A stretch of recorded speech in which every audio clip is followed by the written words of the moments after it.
നമസ്കാരം. ഹലോ ഡോക്ടറിലേക്ക് എല്ലാ പ്രേക്ഷകർക്കും സ്വാഗതം. നിരവധി പേരെ അലട്ടുന്ന ഗുരുതരമായ ഒരു ആരോഗ്യ പ്രശ്നമാണ് റുമറ്റോയിഡ് ആർത്രൈറ്റിസ് അഥവാ ആമവാദം. പ്രത്യേകിച്ചും സ്ത്രീകളെ ചലനശേഷിയെ തന്നെ ബാധിക്കുന്ന ഈ വാതരോഗം മൂലം ബുദ്ധിമുട്ട് അനുഭവിക്കുന്നവർ നിരവധിയാണ്. ആമവാദത്തെക്കുറിച്ചും ചികിത്സാ രീതികളെക്കുറിച്ചുമാണ് ഹലോ ഡോക്ടർ ഇന്ന് സംസാരിക്കുന്നത്. അതിനായി നമുക്കൊപ്പം ചേരുന്നത് എറണാകുളം ഗവൺമെന്റ് മെഡിക്കൽ കോളേജിലെ consultant rheumatologist doctor Sabin George ആണ്. ഡോക്ടർ നമസ്കാരം. ഹലോ ഡോക്ടറിലേക്ക് സ്വാഗതം. ഡോക്ടർ, എന്താണ് ആമവാദം? വാതരോഗങ്ങൾ 100-ലധികം ഉണ്ടെന്ന് പറയുന്നു. ഏത് തരത്തിൽപ്പെടുന്ന ഒരു വാതരോഗമാണ് റുമറ്റോയിഡ് ആർത്രൈറ്റിസ്?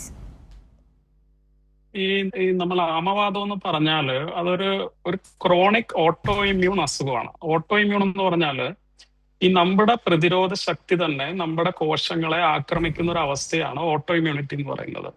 അപ്പൊ ഈ ആമവാദം വരുന്നത് ഒരു ഓട്ടോ ഇമ്മ്യൂൺ ഡിസീസ് ആയിട്ടാണ് നമ്മൾ അതിനെ ക്ലാസിഫൈ ചെയ്യുന്നത്.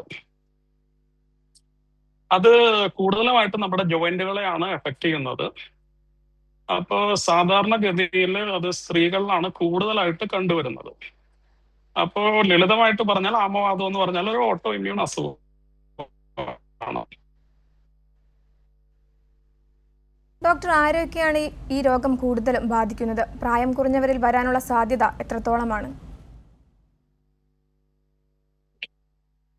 ഇത് ഈ സാധാരണ നമ്മൾ നോക്കുമ്പോൾ ഈ വാതാസുഖം കണ്ടുവരുന്നത് ഒരു 30 തൊട്ട് 60 വയസ്സിനിടയിലുള്ള ആൾക്കാർക്കാണ് കൂടുതൽ വരുന്നത്.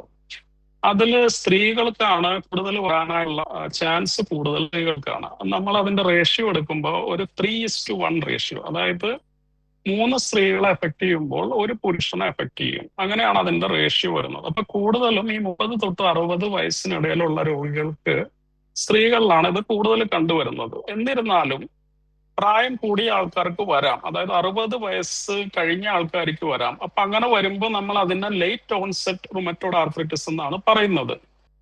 നിരവധി പേരെ അലട്ടുന്ന ഒരു ഗുരുതരമായ ഒരു ആരോഗ്യ പ്രശ്നമാണ് റുമറ്റോയിഡ് ആർത്രൈറ്റിസ് അഥവാ ആമവാദം. പ്രത്യേകിച്ചും സ്ത്രീകളെ ബാധിക്കുന്ന ഒരു രോഗ അവസ്ഥയാണിത്. ഹലോ ഡോക്ടർ, ഇന്ന് ആമവാദത്തെക്കുറിച്ചാണ് ചർച്ച ചെയ്യുന്നത്. ഡോക്ടർ സൂചിപ്പിച്ചതുപോലെ എന്തുകൊണ്ടാണ് ഇത് കൂടുതലായും സ്ത്രീകളിൽ വരുന്നത്? അത് നമ്മൾ എന്തുകൊണ്ടാണ് സ്ത്രീകളിൽ ഇത് കൂടി വന്നെന്ന് പറഞ്ഞാല് അത് നമ്മുടെ ഈ ജനറ്റിക്, അതിന് പല കാരണങ്ങളുണ്ട്. അത് കൂടുതലായിട്ടും പറയുന്നത് നമ്മുടെ ഈ ഇമ്മ്യൂൺ സിസ്റ്റം, അതായത് ഈ പുരുഷന്മാരിലെ ഇമ്മ്യൂൺ സിസ്റ്റവും സ്ത്രീകളിലെ ഇമ്മ്യൂൺ സിസ്റ്റവും തമ്മിലുള്ള വ്യത്യാസങ്ങൾ. പിന്നെ അത് കൂടാതെ ചില ഹോർമോണുകളുടെ എഫക്ട്സ്, അതായത് ഈ പുരുഷന്മാരിലുള്ള ഹോർമോൺസും സ്ത്രീകളിലുള്ള ഹോർമോൺസിന്റെ ഡിഫറൻസ്. അങ്ങനെ പിന്നെ അത് കൂടാതെ നമ്മുടെ ജനതീയമായിട്ടുള്ള ഒരു ഇത്. അപ്പൊ ഇങ്ങനെ പല കാരണങ്ങൾ, നമുക്ക് ഇന്ന കാരണം കൊണ്ടാണ് സ്ത്രീകളിൽ ഇത് കൂടുതൽ വരുന്നതെന്ന് നമുക്ക് പറയാൻ പറ്റില്ല. അങ്ങനെ ചില കാരണങ്ങൾ കൊണ്ടാണ് ഇത് സ്ത്രീകളിൽ കൂടുതലായിട്ട് നമ്മൾ കാണുന്നത്. അത് മെയിൻ ആയിട്ട് നമ്മുടെ ഇമ്മ്യൂൺ സിസ്റ്റത്തിലുള്ള ഡിഫറൻസ് ആണ് നമ്മൾ ഇതിന് പറയുന്നത്. ഡോക്ടർ, ഈ രോഗാവസ്ഥയുടെ ലക്ഷണങ്ങൾ എന്തെല്ലാമാണ്? എങ്ങനെ ഇത് നേരത്തെ നമുക്ക് തിരിച്ചറിയാൻ സാധിക്കും? ഞാൻ പറയുന്നത് കേൾക്കുന്നുണ്ടെന്ന് ഞാൻ വിശ്വസിക്കുന്നു. ഡോക്ടർ തുടരാം. അപ്പൊ അത് തന്നെ ഞാൻ പറഞ്ഞ പോലെ തന്നെ നമ്മുടെ ഇമ്മ്യൂൺ സിസ്റ്റത്തിലുള്ള ഡിഫറൻസ്, അതായത് പുരുഷന്മാരും സ്ത്രീകളിലും തമ്മിലുള്ള ഇമ്മ്യൂൺ സിസ്റ്റത്തിൽ ചെറിയ വ്യത്യാസങ്ങളുണ്ട്. അതാണ് ഒരു കാരണം. മറ്റുള്ള കാരണം എന്ന് വെച്ചാൽ സ്ത്രീകളിലുള്ള ഹോർമോൺസിന്റെ, ഇപ്പൊ സ്ത്രീകളിൽ ഈസ്ട്രോജൻ ആണ് കൂടുതലായിട്ട് നിൽക്കുന്ന ഹോർമോൺസ്. അപ്പൊ അങ്ങനെയുള്ള ചെറിയ ഹോർമോണുകളുടെ വ്യത്യാസം, പിന്നെ ജനതീയമായിട്ടുള്ള വ്യത്യാസം. ഇന്ന കാരണം കൊണ്ടാണ് സ്ത്രീകളിൽ കൂടുതലായിട്ട് വരുന്നതെന്ന് നമ്മൾ ഇതേവരെ കണ്ടെത്തിയിട്ടില്ല. അതിനിപ്പോ പഠനങ്ങൾ നടന്നുകൊണ്ടിരിക്കുകയാണ്. ശരി, വ്യക്തമാണ് ഡോക്ടർ. നമുക്കപ്പോൾ ഒരു പ്രേക്ഷകൻ ചേരുന്നുണ്ട്. ഡോക്ടറോട് ചോദിച്ചോളൂ.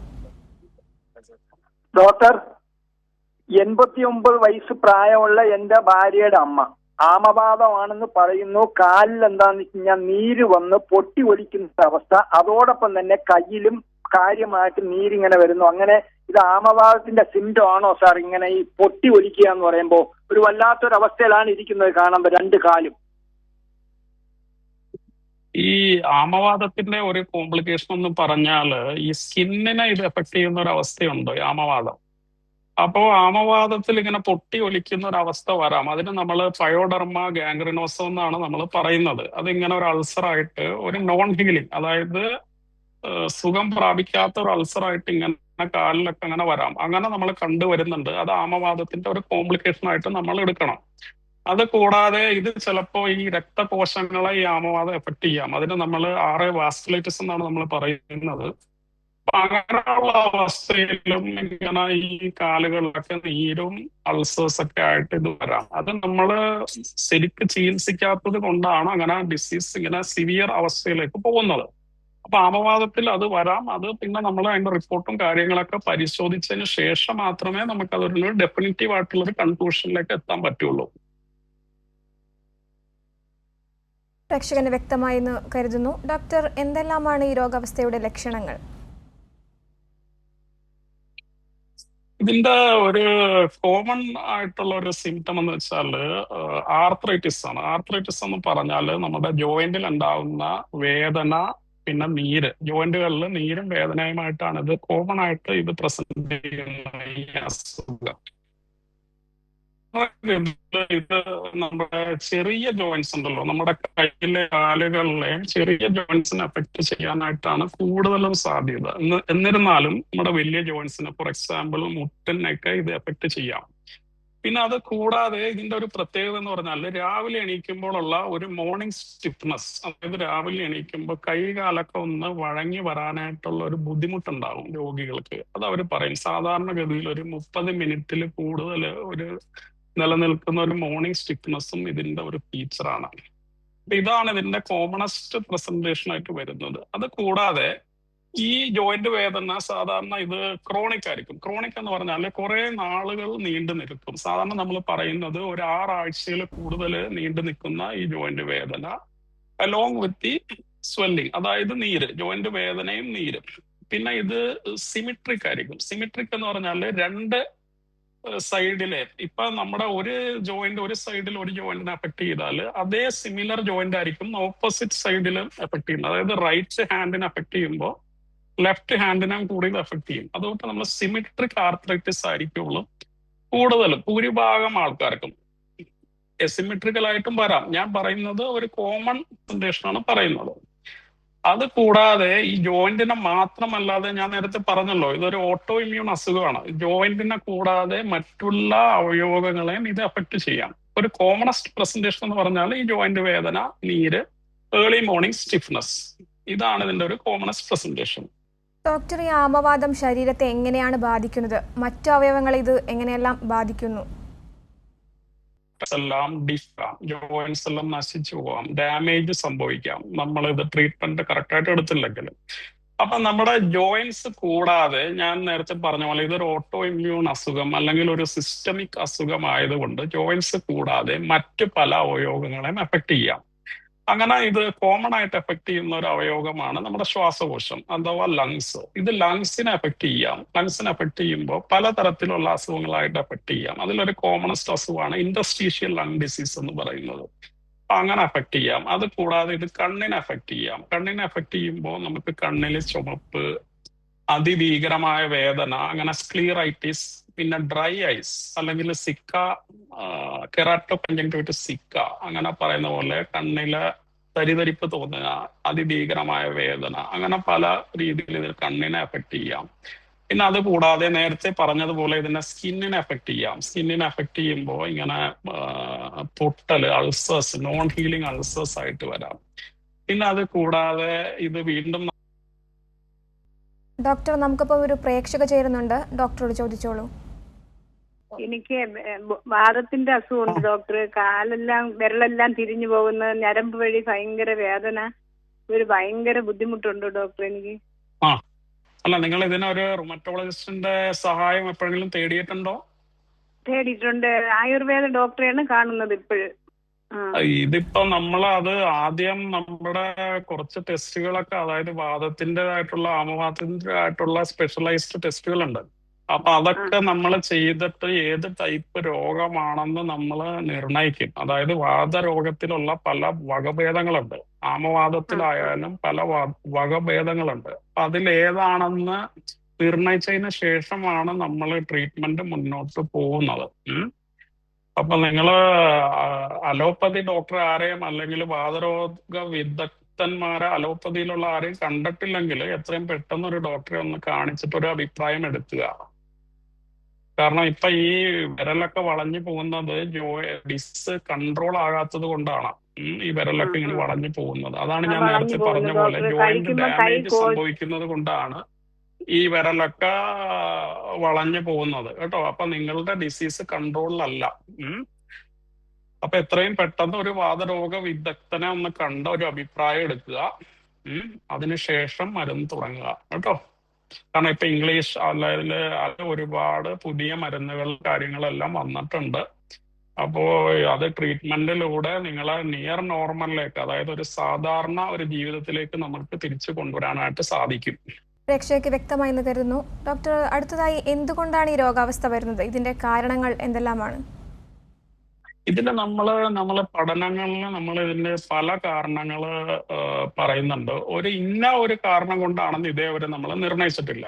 അപ്പൊ അതിൽ പ്രധാന ചില കാരണങ്ങൾ ഞാൻ പറയാം. ഒന്ന്, ജനറ്റിക് കോസസ്, അതായത് ജനതീയമായിട്ട് നമ്മളിലുള്ള ചില ജീൻസിന്റെ പ്രഭാവമായിട്ട് ഈ രോഗം വരാം. രണ്ട്, ഒരു എൻവയൺമെന്റൽ ഫാക്ടേഴ്സ് എന്ന് പറയുന്നത്. അതിൽ മെയിൻ ഒരു കാരണമാണ് പുകവലി എന്ന് പറയുന്നത്. അതായത് ഈ സ്മോക്കിംഗ് ഇതിന്റെ ഒരു മേജർ ഒരു റിസ്ക് ഫാക്ടറാണ്. അതായത് സ്മോക്കേഴ്സിന് ഈ അസുഖം കൂടുതലായിട്ട് കണ്ടുവരുന്നു. പിന്നെ ചില ഇൻഫെക്ഷൻസ്, ചില നമ്മുടെ മോണയിലൊക്കെ ഉണ്ടാകുന്ന ചില ഇൻഫെക്ഷൻസ് ഒക്കെ കൊണ്ടിട്ട് അതും ഇതിനൊരു കാരണമായിട്ട് പറയുന്നുണ്ട്. പിന്നെ നേരത്തെ പറഞ്ഞതുപോലെ ഫീമെയിൽ സെക്സ്, അതായത് സ്ത്രീകളും ഇതിനൊരു റിസ്ക് ഫാക്ടറായിട്ട് പറയുന്നുണ്ട്. അപ്പൊ ഇങ്ങനത്തെ പല കാരണങ്ങളായിട്ടാണ് ഈ അസുഖം വരുന്നത്. അതിന് ഇന്ന കാരണമായിട്ട് എന്ന് നമുക്ക് പറയാൻ കഴിയില്ല. ഡോക്ടർ, ഈ രോഗാവസ്ഥ തടയാനാവുമോ? അങ്ങനെയെങ്കിൽ എന്തെല്ലാമാണ് മുൻകരുതലുകൾ?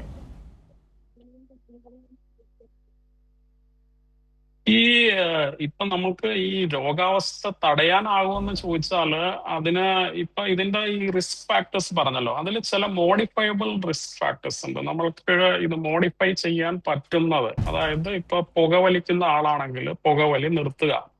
അങ്ങനെയുള്ള ചില കാരണങ്ങളിലൂടെ നമുക്ക് ഇത് കുറയ്ക്കാൻ പറ്റും, വരുന്ന ചാൻസസ് കുറയ്ക്കാൻ പറ്റും.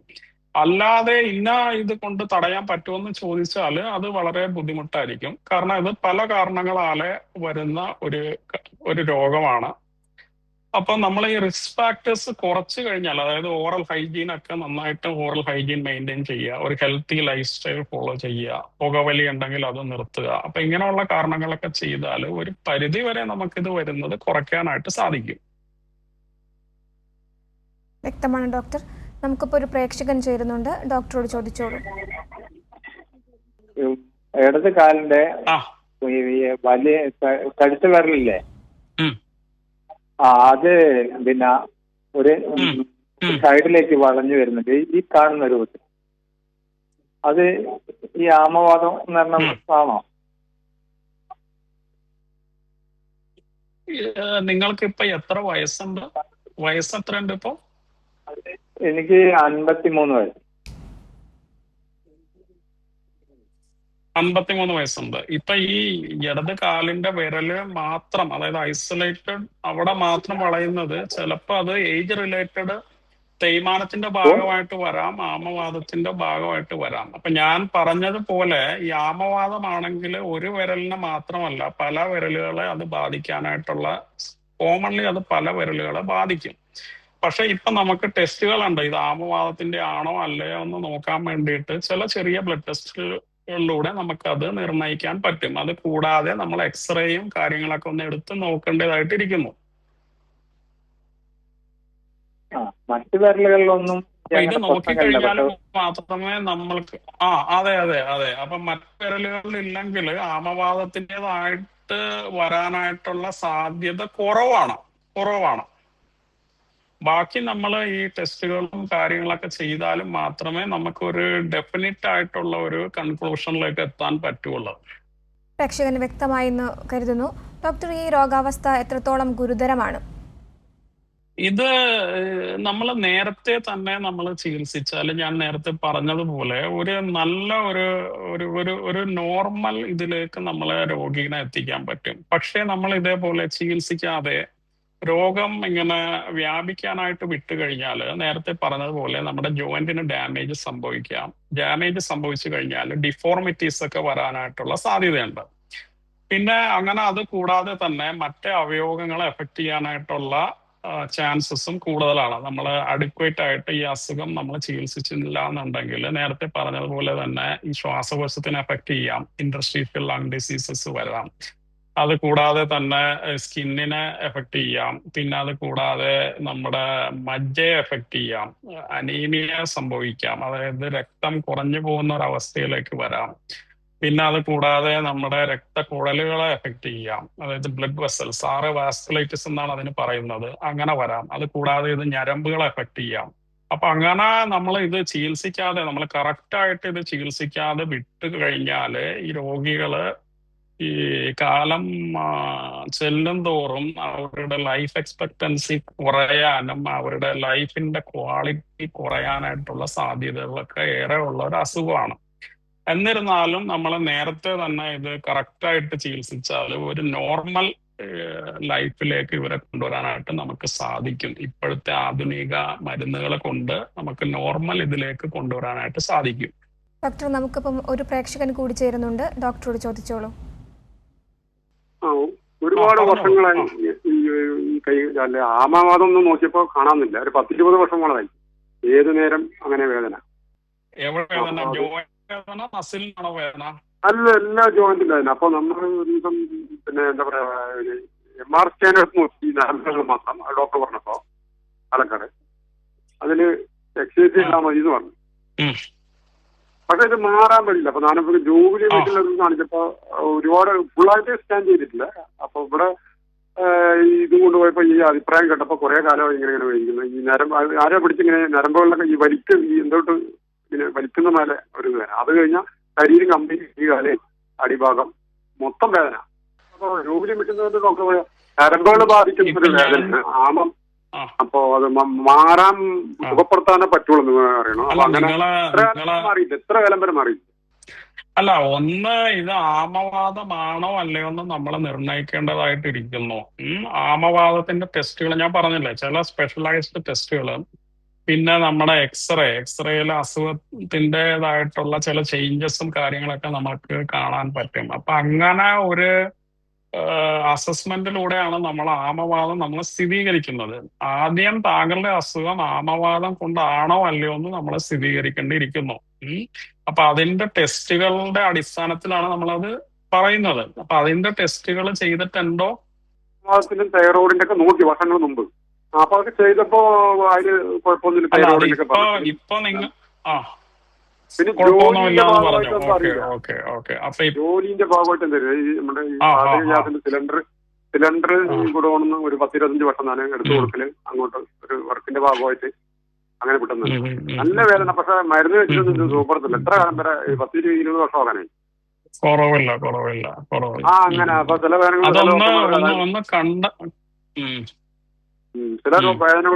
അതൊന്ന് കണ്ടെന്ന് അസസ് ചെയ്താലേ എനിക്ക് കറക്റ്റായിട്ടൊരു അഭിപ്രായം പറയാൻ പറ്റുള്ളൂ. അപ്പൊ ഞാൻ പറയുന്നത് ഈ ആമവാദം പോലത്തെ ചില അസുഖങ്ങളുണ്ട്, അതായത് അതേപോലെ തന്നെ വേദനയായിട്ടൊക്കെ വരുന്ന അസുഖങ്ങളുണ്ട്. അപ്പൊ അതിന് ഇപ്പൊ ചില അസുഖങ്ങൾക്ക് മസിലിനായിരിക്കും വേദന കൂടുതൽ, ജോയിന്റിന് അത്രമാത്രം വേദന ഉണ്ടാവില്ല. പിന്നെ അത് കൂടാതെ ഞാൻ നേരത്തെ പറഞ്ഞതുപോലെ ആമവാദത്തിന് രാവിലെ ആയിരിക്കും വേദന കൂടുതൽ. രാവിലെ എണീക്കുമ്പോഴായിരിക്കും നമുക്ക് സ്റ്റിക്നെസ്സും വേദനയൊക്കെ കൂടുതലായിട്ട് വരുന്നത്.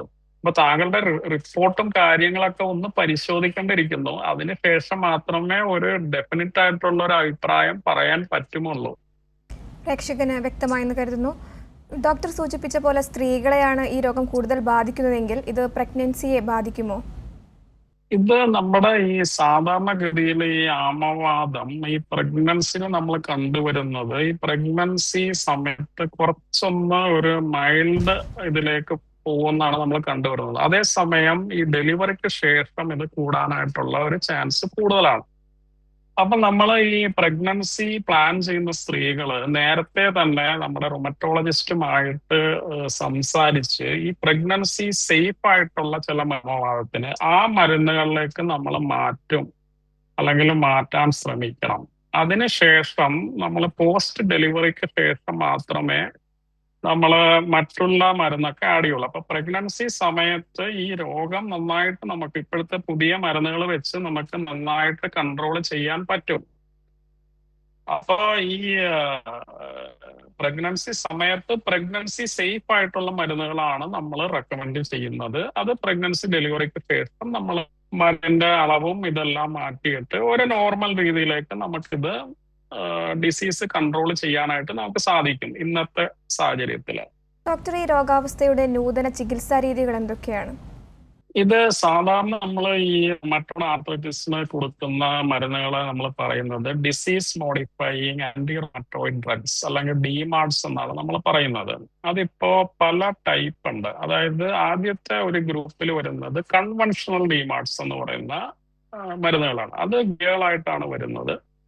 അപ്പൊ അതിൽ നമ്മൾ കോമൺ ആയിട്ട് യൂസ് ചെയ്യുന്ന ഒരു മരുന്നാണ് മെത്തോട്രെക്സേറ്റ് എന്ന് പറയുന്ന മരുന്ന്. അത് ആഴ്ചയിൽ കഴിക്കുന്ന ഒരു ഗുളികയാണ്. അപ്പൊ അത് കൂടാതെ വേറെ പല തരത്തിലുള്ള ഗുളികകളുണ്ട്. അതായത് ലെഫ്ലോണമൈഡ് ഉണ്ട്, സൾഫോസലാസിൻ എന്ന് പറഞ്ഞിട്ടുണ്ട്, ഹൈഡ്രോക്സി ക്ലോറോക്വിൻ. അപ്പൊ ഈ 4 ടൈപ്പ് ഗുളികളാണ് നമ്മൾ കൺവെൻഷണൽ ഡിമാർഡ്സ് എന്ന് പറയുന്നത്. അത് കൂടാതെ ഇപ്പൊ പുതിയ മരുന്നുകൾ ഇപ്പൊ വന്നിട്ടുണ്ട്, മാർക്കറ്റിൽ അവൈലബിൾ ആണ്. അതിൽ കുറച്ച് മരുന്നുകൾ ഇപ്പൊ ഇന്ത്യയിൽ അവൈലബിൾ ആയിട്ട് വന്നിട്ടുണ്ട്, ചിലതൊക്കെ ഇന്ത്യയിൽ അവൈലബിൾ അല്ല. അതിലൊരു ഗ്രൂപ്പാണ് ടാർഗറ്റഡ് സിന്തറ്റിക് ഡിമാർഡ്സ് എന്ന് പറയുന്നത്.